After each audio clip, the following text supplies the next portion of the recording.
Bismillahirrahmanirrahim. Assalamualaikum warahmatullahi ta'ala wabarakatuh. Semua pelajar-pelajar tingkatan 2 yang menonton video ini, okay, thank you for watching and also please share with your friends. Bagi sesiapa yang belum subscribe, please subscribe ya. Okay, so make sure you have to have this book in front of you. Okay, kita di muka surat 155 ya. Also jangan lupa betulkan niat belajar lillahi ta'ala. Okey, kita dalam bab 7 keelektrikan dan kemagnetatan, dan saya dah terangkan pada minggu lepas tentang arus voltan dan rintangan dalam litar bersiri. So hari ini kita akan lihat arus voltan dan rintangan dalam litar selari. Okey, so saya recap sikit dan ingatkan balik tentang litar bersiri. Kita akan dapati okey, ni litar bersiri ya. So kita akan dapati ini pun bateri saya buat bersiri. Sini ada switch dan switch ya. Kemudian kita akan ada komponen satu per satu. Okey, lampu tak apalah, kedua yang barulah ya. Yang terkini kita guna macam ni, and then satu lagi lampu macam ni ya. Kemudian kita sambung. Ini adalah bersiri. Kita dapati arusnya, arus utamanya letak emitter, katakan tutup letak emitter kat sini. Kita kena switch pula kan. Okey, kita tutup kat sini, kita letak emitter kat sini. Idea akan sama dengan letakkan emitter tempat lain. I sama dengan I1 sama dengan I2. Okey, manakala kalau kita letakkan voltan dia V kat sini dengan voltan kat sini, okey, dan voltan satu lagi kat sini, kita akan dapati V sama dengan V1 tambah V2. Okey, so kita dapati untuk rintangan kita akan dapati dia adalah hasil tambah R1 tambah R2 dan seterusnya. Kita bersiri, kita buat pada kelas yang lepas. So hari ni kita akan lihat kita buat litar selari ya. So memula kita punya bateri litar selari. Okey, bateri ni kita akan buat bersiri dulu, kemudian komponennya kita akan buat. Okey, ini adalah selari ya. So make sure tahu tentang kelebihan dan kekurangan litar bersiri, dan sekarang ni litar selari pula. Kita akan dapati kalau kita letakkan emitter dia kat sini ke, kat sini ke, kat sini ke, so A1 emitter ya. Okey, so kita dapati I dia, arus kat sini adalah sama dengan arus ni, I kat sini 2. Okey, tambah I 2 pula, dah 1 dulu ni, I2 ya, tambah I2.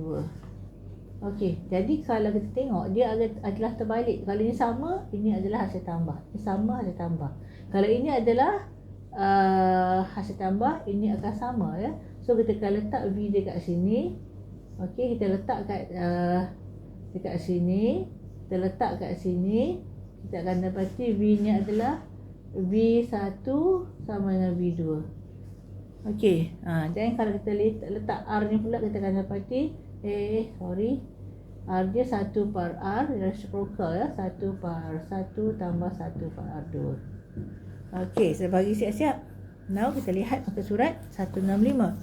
Okey, arus voltan dan rintangan dalam litar selari.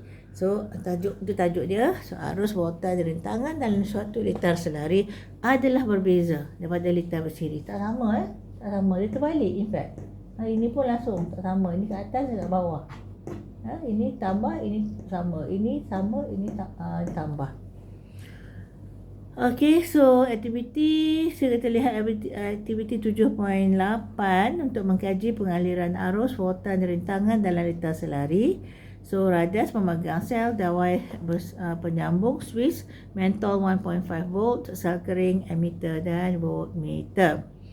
Okey, arahannya kita lihat pasangkan satu litar selari seperti tunjukkan dalam rajah 7.11a.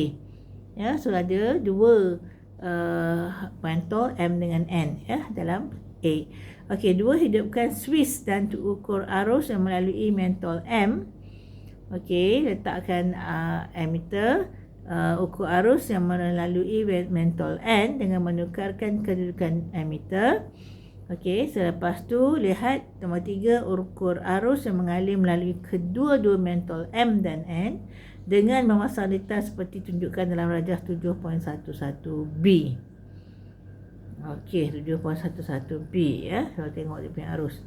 Okey, nombor 4, pasangkan voltmeter melintasi mentol M diikuti oleh mentol N seperti tunjukkan dalam rajah 7.11c pula. Okey, voltmeter pula ya, untuk mengukur voltan yang melintasi setiap mentol. Okey, nombor 5, pasangkan voltmeter seperti tunjukkan dalam rajah 7.11. Voltmeter kena pasang selari tau, ammeter bersiri ya. Okey, 7.11D ya, nombor 5 tadi untuk mengukur voltan yang melintasi dua mentol. So seterusnya nombor 6, hitungkan rintangan bagi setiap mentol secara berasingan dan untuk kedua-dua mentol dengan menggunakan hukum Ohm. Catatkan catatkan kesemua bacaan dalam bentuk jadual. So saya dah simpulkan jadi macam ni ya. So soalan, adakah nilai voltan mentol M dan N berbeza? Voltan sama. Sebab ini kalau ini hasil tambah, ini sama, ini hasil tambah. Ini adalah hasil tambah, ini sama. So voltan adalah sama. Ya. Okey, nombor 2, senaraikan kelebihan dan kekurangan litar selari. Dia tak sebut, ada kat belakang. So kita akan lihat kat belakang ya. Okey, so page 156. Voltan V yang melintasi setiap perintang dalam litar selari adalah sama dengan voltan yang melintasi bateri. Ya, sama dengan melintasi bateri. Sebaliknya, arus I yang mengalir dalam litar selari merupakan hasil tambah arus yang melalui setiap perintang. Hasil tambah ya. Okey, jadi arus dan voltan boleh dirumuskan sebagai sama tak? Arus adalah hasil tambah, voltan adalah sama dan 1/R ya. So rintangan berkesan R pula boleh dihitung melalui rumus 1/R. Ya, sama 1R/1 tambah 1/R2. Okey, apakah kelebihan litar selari ni? Kita lihat pertama, ada dua kelebihan disebutkan di sini.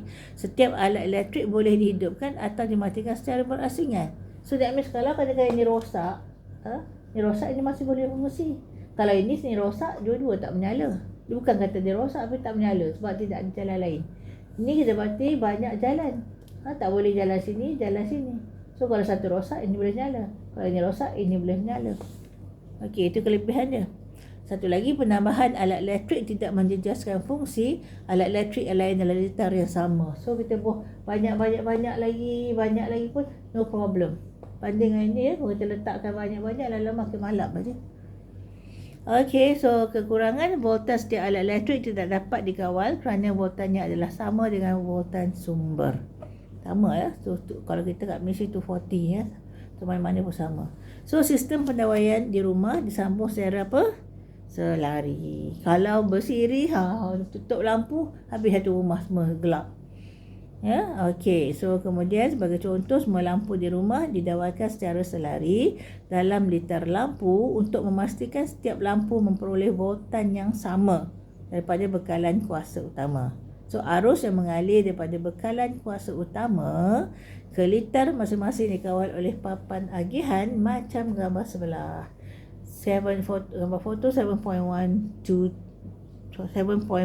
papan agihan. You have this at home, most of you. Kat ujung tu kalau katakan dalam benda ni kan, nanti kat ujung tu kalau katakan kilat, tiba-tiba dia gelap satu rumah, boleh tolak balik ke atas ya.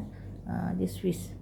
Okey, so masalah numerical berkaitan arus, voltan dan rintangan dalam litar bersiri dan selari selalunya pelajar problem nak kira. Okey, bila nak kira, kalau ingat ini, okey, kalau ini sama, ini adalah hasil tambah, ini hasil tambah. Kalau ini adalah sama, ini hasil tambah. Okey, bila ini hasil tambah, ini sama, ini 1/R, dia lain sikit. So boleh ingatlah ni lain kan. Okey, so kita lihat nombor 1 ya, dua perintah R1 dan R2 disambung secara bersiri pada satu litar seperti tunjukkan dalam rajah 7.12. So hitungkan. So dia dah sebut siap-siap ini bersiri. Selalu pelajar problem tak tahu itu bersiri ke selari. So kita tengok dulu. Kalau bersiri kena ikut ini. Kalau selari kena ikut ini. So kalau sini disuruh hitung A, rintangan berkesan. Sebab dia kata bersiri, tak tambah je lah. So that means jadi R1 tambah R2. 2 ohm tambah 2 ohm jadi 4 ohm. Okey, suruh cari arus pula dalam litar. Okey, kena guna rumus Ohm's law V equals to IR. Nak I ni IR terbalikkan. Tengok tu, terbalikkan tempat je. Nak I je adalah V per R. So that means V dia berapa dalam tu? 6 volt. 6 bahagi dengan rintangan. Dah kira tadi, yang A tadi adalah 4. So jadi 3 per 2 which is 1.5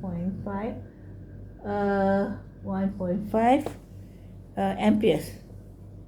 Kena ada unit ya, amperes. Tadi ohm.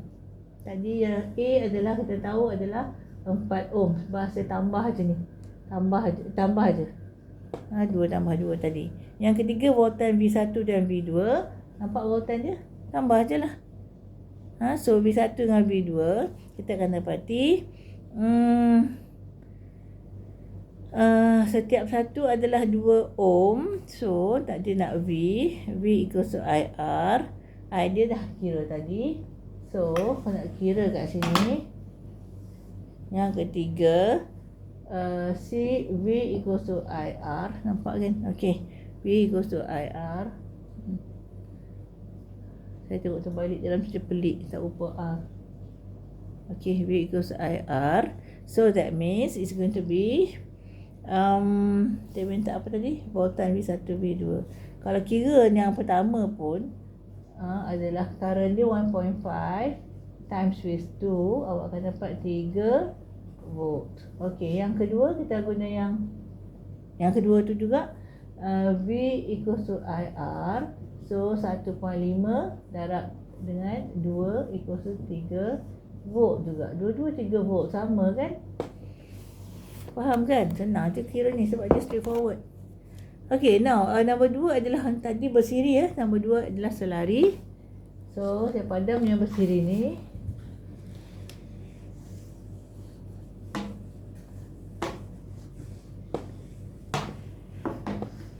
Dua perintah R1 dan R2 disambung secara selari pada satu litar seperti tunjukkan dalam rajah 7.13. Hitungkan rintangan berkesan R. So kita dapati rintangan dia adalah 2 ohm. Ambil ini. So A 1 per R adalah 1 per R1 tambah 1 per R2. So 1 per R adalah 1 per 2 tambah 1 per 2. Is that right? Yes, sebab 2 ohm. Menggambar tu 2 ohm 7.13. So jadi 1 per R adalah setengah tambah setengah 1. Terbalikkan pun R adalah 1 ohm. Okay, so dapat dah. Now B diminta voltan B. Voltan dia macam mana? Voltan dia adalah sama mana-mana pun. So kita berarti pengiraannya adalah voltan dia, because dia bagi dalam gambar rajah 7.13 6 volt. So B adalah 6 volt. Voltan adalah 6 volt. And then ketiga dia minta arus. Arus hasil tambah kan? So that means we have to find dua-dua arus. Lain-lain.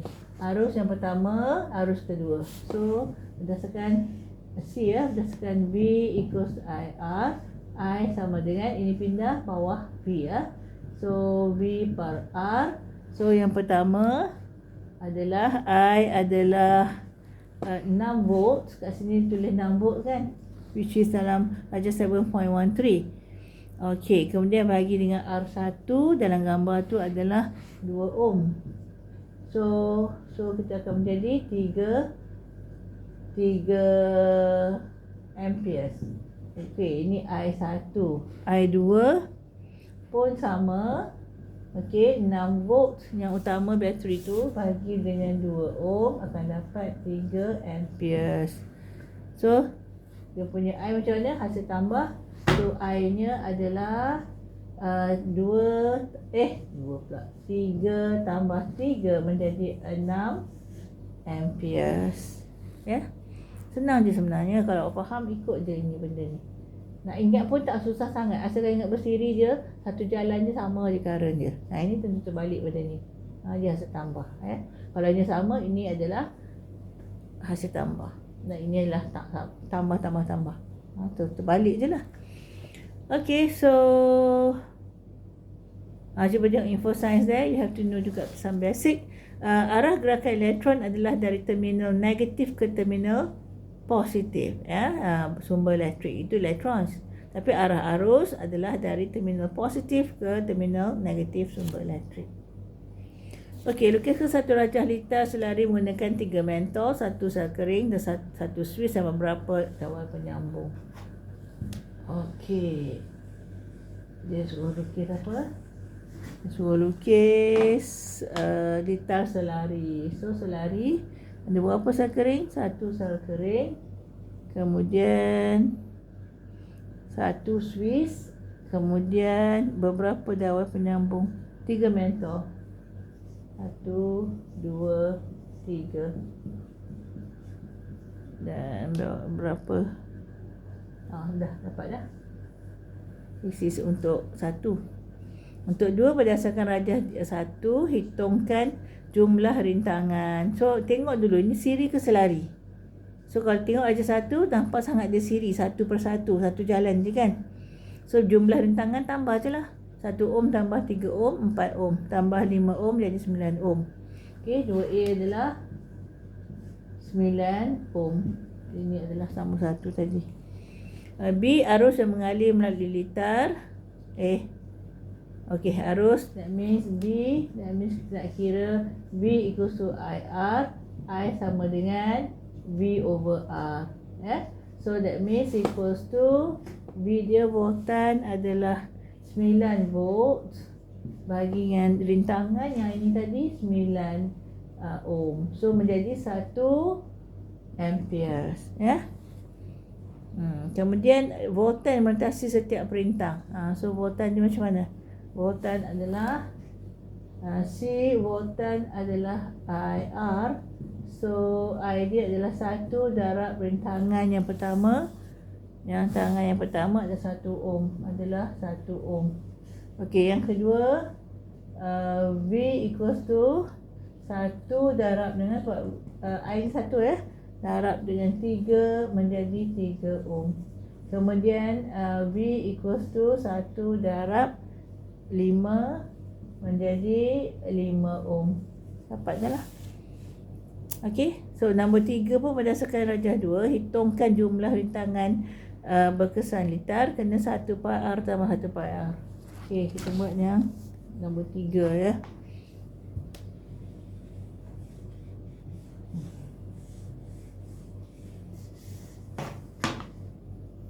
Nombor 3 dia nak A jumlah rintangan. So 1 per R sama 1 per R1 tambah 1 per R2. Sebab namanya gambar yang bawah tu adalah bersiri. Nampak ni? Ini. So menjadi 1 per R adalah 1 per 3 ohm tambah 1 per 6 ohm. Right? So menjadi darab 2 darab 2. So 1 per R adalah 2 per 3. So 6. 3 tambah 1 adalah 3. Okey, darab 3, 6. So sama bawah, darab 2. Sebab darab 2 tadi.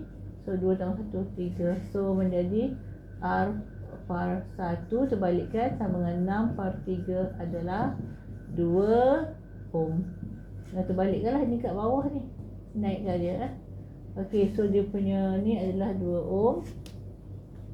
Untuk A, untuk B, voltan dia mana-mana pun sama kan. So voltan adalah 4 volt.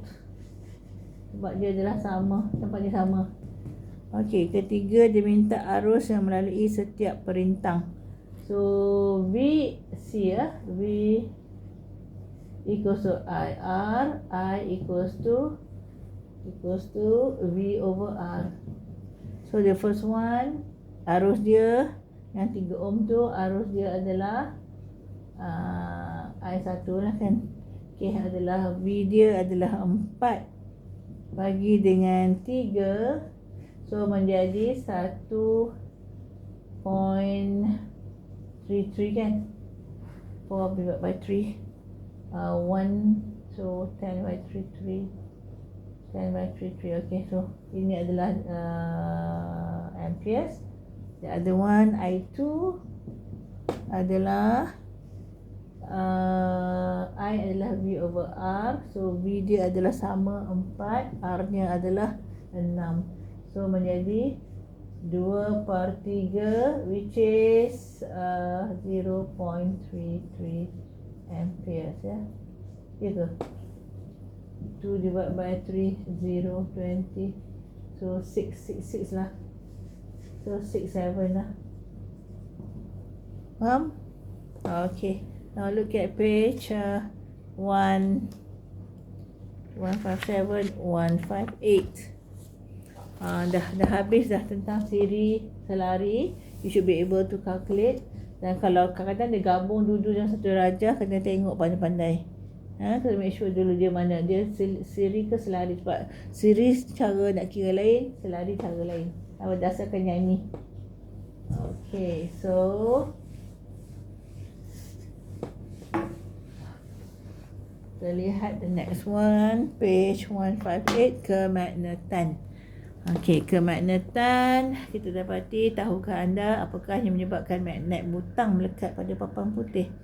Ya, okey, then we going to see butang ini telah dilekatkan, macam gambar itulah foto 7.13. Telah dilekatkan dengan kepingan magnet bagi membolehkannya melekat pada permukaan papan putih khas, which is dalam foto tu.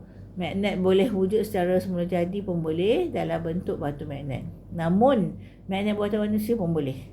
Ya, yang diperbuat daripada bahan seperti mesti 4 ni, besi, keluli, kobalt dan nikel digunakan secara meluas dalam kehidupan harian. Okey, so apakah sifat magnet? Ada 4. So anda mungkin telah mengenali salah satu sifat magnet. Mengenali salah satu sifat magnet, iaitu magnet hanya boleh menarik bahan magnet yang 4 tadi. Apa? Besi, kobalt, besi, kobalt, keluli dan nikel. Besi, kobalt, nikel saya masih ingat. Keluli saya tambah kemudian. Besi, kobalt, nikel tambah keluli. Okey, so kita lihat apakah ciri-ciri, apakah sifat-sifat magnet. Lihat Rajah 7.14. Pertama, dia menarik bahan magnet. Sifat magnet sendiri, bahan magnet yang 4 tu ya. Besi, apa? Besi, kobalt, nikel plus keluli. Okey, satu lagi, kutub sama jenis menolak kutub berlainan jenis ya. Kutub sama jenis menolak, kutub berlainan jenis menarik. Apa saya salah baca tadi? Okey, so katakan ini selatan ya. Kutub sama jenis menolak, ni selatan dia menolak lah, tak boleh. Ya. Kutub berlainan jenis dia menarik. Kemudian kita go to the right bawah, menunjukkan arah utara selatan apabila digantung secara bebas. Katakan ni magnet saya gantungkan dengan tali ya. Dia mesti tunjuk macam rumah saya ni ke sini. Macam mana? Awak nampak lain. Okey. Tak boleh nampak lah ke sini ya, sebab sana adalah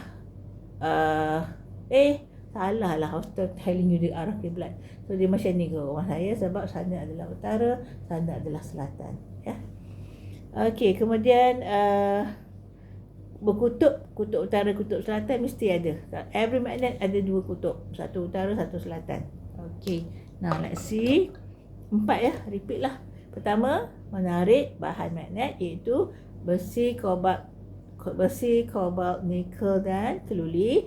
Kedua, dia kalau sama kutub dia menolak, kalau berlainan kutub dia menarik. Ketiga, bila digantung sentiasa dia tunjuk utara selatan. Keempat, dia adalah dia bisa dikutub. Satu sebelah kutub utara, satu sebelah kutub selatan. Okey, so kita lihat seterusnya medan magnet ya.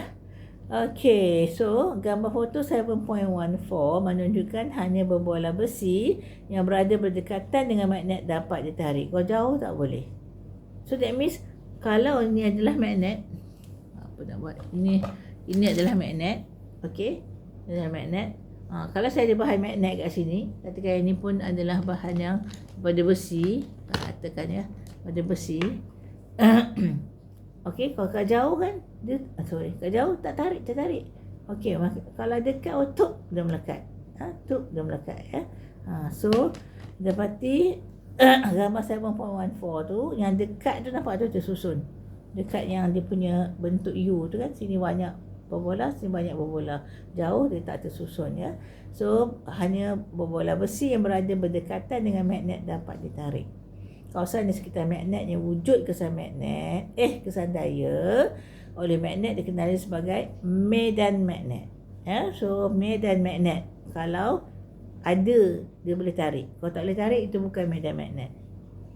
Okay, if you look at page 159, di sini adalah tujuannya mengkaji corak medan magnet. So magnet ni subhanallah dia ada corak-corak tertentu.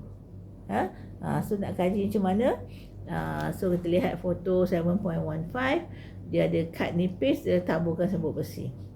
Okey, so bahan sebut besi dan kad nipis, radas, magnet bar, magnet ladang kuda, U shape kan, magnet magnadur, kompas dan kertas lukisan. So arahan dia taburkan sebut besi macam 7.15. Secara seragam di atas helai kertas nipis ya. Kertas pula, helai kad nipis ya. Taburkan dulu.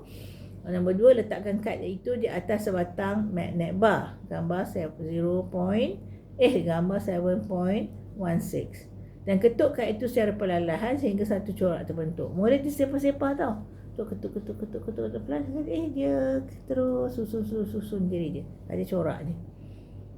Okey, kemudian nombor 3, lukiskan corak terbentuk kalau gunakan magnet bar.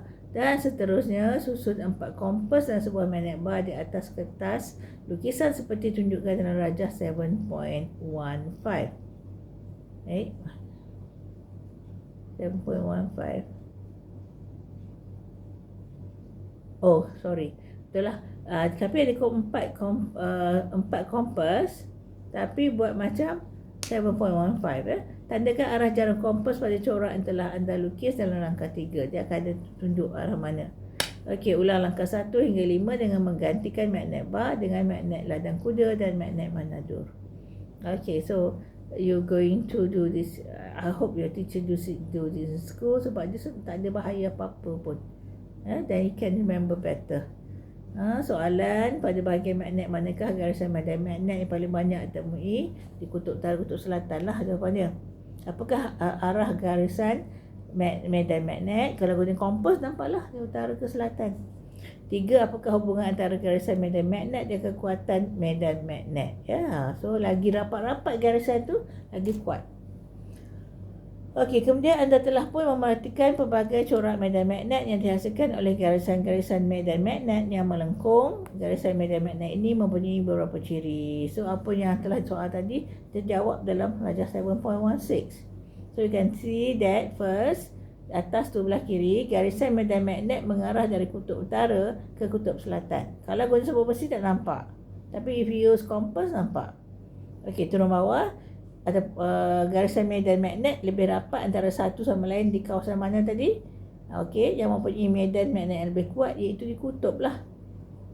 Okey, satu lagi, garisan medan magnet tidak akan bertemu atau bersilang. Tak mungkin. Cuma anda paksa pun tak mungkin. Subhanallah, itu undang-undang alam untuk magnet Allah buat. Ya, so tak boleh nak tolak bagi dia bisa silang. No, dia akan cantik je. Ya. Okey, so kita lihat cetusan minda. Okey, Nazimata cetusan minda. Kita lihat info saiz medan magnet di antara dua kutub yang sama akan menghasilkan satu titik neutral. Kalau kutub sama, tengok tu gambar tu. U dengan utara dengan utara. So, menghasilkan satu titik neutral. That means itu tak ada magnet, tak boleh kawal dah tengah-tengah tu. Dah bergaduh sangat. Okey, utara-utara sama. Dia menolak. So, tengah-tengah tu dia tak ada, dia tak boleh dua-dua tak boleh kuasai.